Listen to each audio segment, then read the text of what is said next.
Hey, how's it going? This is Melinda and welcome to my channel. Today I'm doing a very fun video. It is about records that have surprisingly went up in value in my collection. This is by no means any kind of brag fest about my collection. There are plenty of people in the vinyl community who have much better, more valuable records than I do.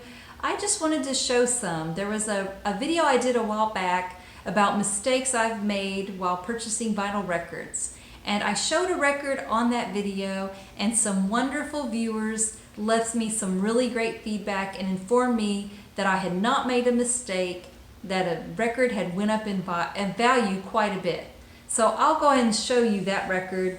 It is the Cranberries, Something Else. This is a record that I bought. It was a blind buy. I thought I was buying a greatest hits compilation when in fact I really had gotten a stripped down acoustic version of their hits. And I was very disappointed. I really wanted a greatest hits compilation.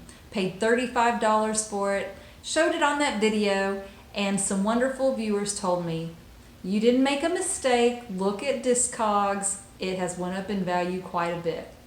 So anyway, I was very happy to see it actually has went up quite a bit. The average price for it now is $97. Someone has paid as much as $125.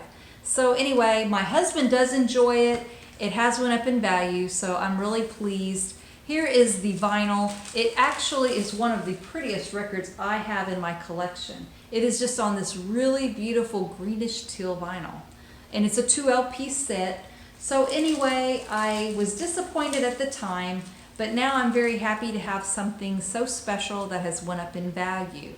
This record has also went up in value. This is a cover of a 2018 Record Store Day release of The Piper at the Gates of Dawn by Pink Floyd.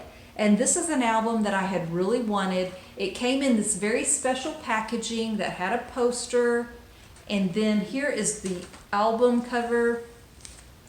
It's a special mono press that was a limited edition, so it was really cool to have the mono press of it.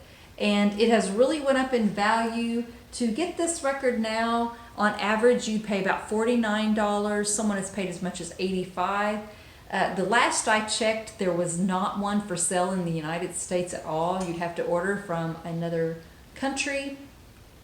So anyway, I really love this album. It really doesn't matter with it whether it went up in value or not. I love it for the music. It's a great record. This record also I feel the same way about. I'm very happy to have this copy. This is Led Zeppelin 3. This is a Japanese press of it. It does not have an obi, and some people have went back and forth. Some people say it never came with an obi. Some people say it did. I don't really know. I just know that on average this record now sells for $76. It's went as high as $199, and I paid a much smaller price for that. It's a great record. Here's the insert and the Japanese writing on it. Sounds amazing, and I really do love this particular label. I don't see it very often, but I think it is so cool. This beautiful teal and green label. So anyway, I didn't pay a lot for it. I bought it a while back, and to know that a used copy of this now can sell for $76 or as much as $199 is pretty exciting. Here is another record that I bought I only paid $14 for this one. This was used when I bought it, but it was a Record Store Day release. I don't know what year, I forget. It has the song Move Along on it. It also has the song Dirty Little Secret from the All American Rejects. My daughter, when she was growing up, this was some music that was played often. So it has sentimental value for me. So when I saw it, I just picked it up for that reason. And come to find out, it's actually selling for pretty good money now. If you want to buy it, on average it sells for $55. It has sold for as much as $100. And when I say something sold for $100, that's the highest price it's been paid on Discogs. It could be because it was sealed. Maybe somebody just didn't care what price it was. They just wanted it and were able to afford to just buy it. So anyway, I'm still happy to have paid $14 for it and know that it is worth quite a bit more. And it came on a really beautiful vinyl. It's this clear, but it's got some really pretty smoky black color to it. So anyway, it was just another cool record to have, and I bought for some nostalgic reasons. So it's nice to know that it has went up in value. Y'all are gonna laugh at this one, but it's actually went up in value. I paid I paid $7 for this at a thrift store in Florida. It is the original master recording of The One That You Love by Air Supply. My copy is like brand spanking new. It is a gorgeous copy of this record. And on average, according to Discogs, it goes for $35. So I think that's pretty cool. And you know, for $7, any kind of MoFi I can buy, I'm probably gonna pick it up. So anyway, and also just on a nostalgic note, my mom loved Air Supply and she had a lot of that. So when I hear it, I do think of my mom. And anyway, this was a really good purchase for $7. This record is another wonderful nostalgic record, such sentimental meaning for me, and I've already shared the story. So this is Eat a Peach by the Allman Brothers. This is a MoFi pressing, the original master recording. I bought this in spring of last year. My copy is number 6045, and I must have bought this towards the end of the printing because it has went up dramatically in value. It is on average goes for about $69 or $70, and on Discogs it's went for as much as $90. Some people are asking a lot more, and on eBay and Amazon it's also the asking price is a lot more. I don't know if this is going to come back in print or not. A lot of times when these original master recordings go out of print, their price just really shoots up. So I'm guessing that's what's going on with this one. Here's just so you can see the vinyl, just a really thick 180 gram. It was just a really beautiful record. And I'm very glad that I bought it when it did, because I would hate to have to pay more for it, and I probably wouldn't. So very happy to have that. This is another one. This is a record store day one that I purchased. I showed this one fairly recently. It was limited to 900 copies, and I just happened to dig into a little record store and found this. And I paid $21 for it, and if you can find it in a record store, that's probably the price you're going to pay for it. But on Discogs, it sells from $100 to $125. So if you're in a little record store and you see some record store days leftovers, always look through them. This could be still lurking in one of the bins. Who knows? I was very shocked to find it, and anyway, very happy to have Alice Cooper's Dirty Diamonds in my collection. This is another record store day record that has actually went up in value. This is a very common record though. It is Taylor Swift's 1989, and this record has actually I paid about $35 for it, and now on average it sells for about $69. It's went as high as $82. My copy is number 14 of 3,750, and so anyway, for all I know, the one that went for $82 could have been copy number 1, and things like that are probably why some of the prices go up. But on average, it's doubled the price of what I paid for it. Here is probably part of the reason why too. It's a 2 LP set. You can buy it on black vinyl, but this particular copy came on a really cool pink vinyl. So anyway, very happy to pick that one out. I do like this Taylor Swift record a lot. I think it's a really good album. Another one I picked up for nostalgic reasons for my daughter was Twilight. I paid $14 for it. For the price, I just thought it was really cool. Back when she was young, her and her girlfriends would have slumber parties and watch Twilight. Has some really cool songs on here from Muse and Linkin Park, Collective Soul.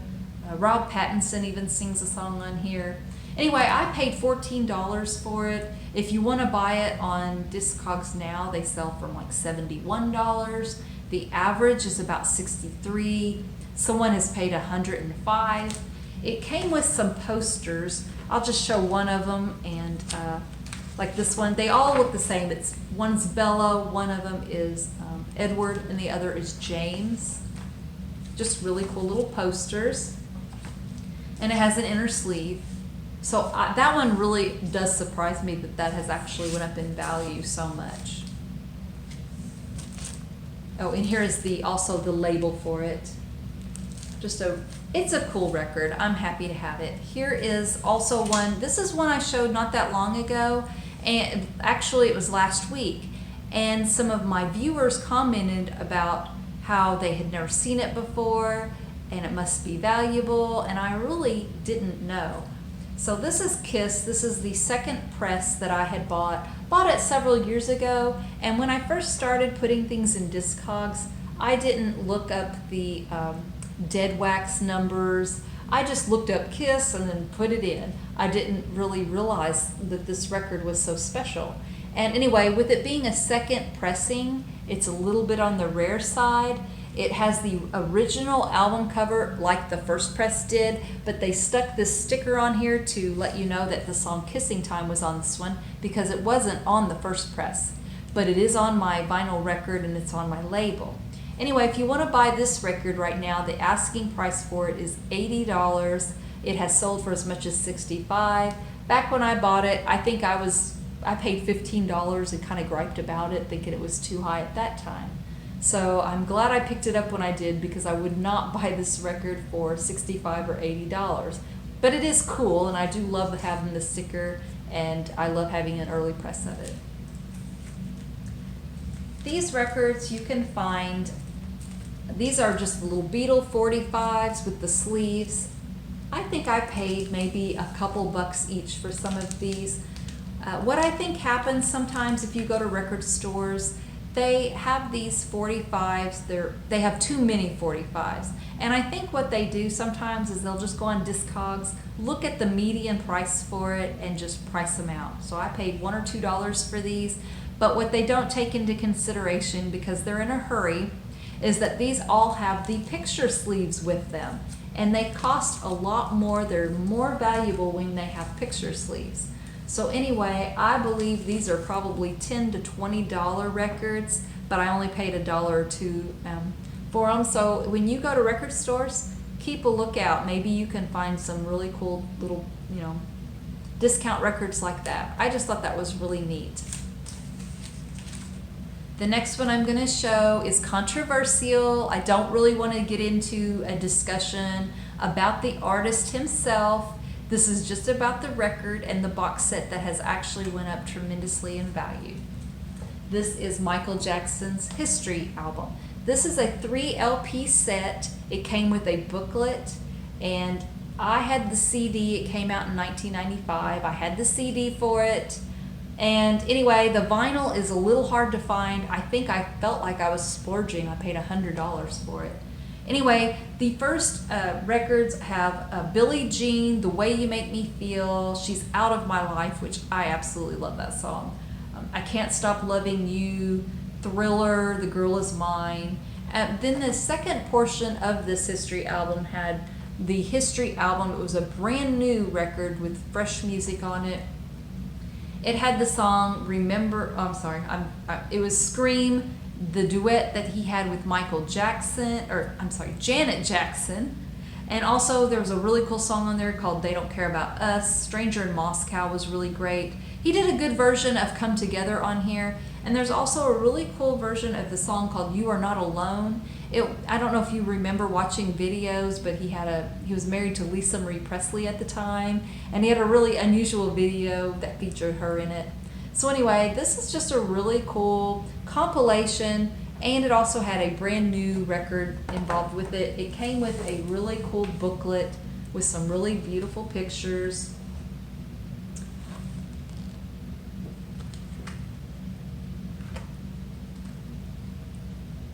Sorry about the glare, you all.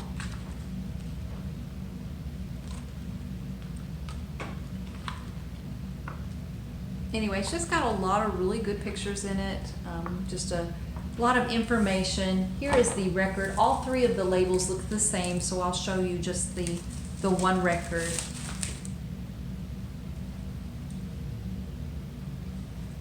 And it also came with the same record sleeves. Anyway, this record, this box set, at the time I thought was a splurge at $100, and now it is selling on Discogs on average for $300, and someone has actually paid $430 for it. I don't know what the details of why they paid $430. It could have been sealed. I mean, who knows? There might have been something really special about it. But anyway, I'm very happy to have it, but man, has it went up in value, and that's really surprising. This is the box set that I bought as well. This came from a bookstore, just a used bookstore. They had some vinyl in it, nothing that great, nothing great, no really great records in there. So I found this. This is, I can't even pronounce it, I'll just let you see that. It's just a really cool Beethoven classical big box set that I thought, you know, this will give me a lot of really great Beethoven music. It was $2 or $3, so I picked it up. And then when I put it into Discogs, I see that sometimes it goes for $40 and up to $80. Maybe an $80 set was still sealed or in perfect condition. I'm not really sure. But I was really surprised that I got something for $2 or $3 that some people have paid $40 or $80 for. So if you're at the Goodwill or at a used record store and you find this for a few dollars, pick it up. For one, it's really, really good. And for another, it's gone up in value quite a bit. And finally, I'll show you this. This is a really cool box set I bought. This is the Clash, and I bought this last spring for $45. And now if you want to buy it on Discogs, it goes for as high as $250. And it's just all of their albums, well, not every single album, but all of their big albums that they made. I think there's a later album that's not included. But anyway, very happy to pick this one up for $45. And like I said, it's going up in value quite a bit, up to $250. So anyway, that is my video for today. Please let me know what you think and share with me what your favorite records in your collection are that are going up in value. So take care and subscribe. Bye-bye.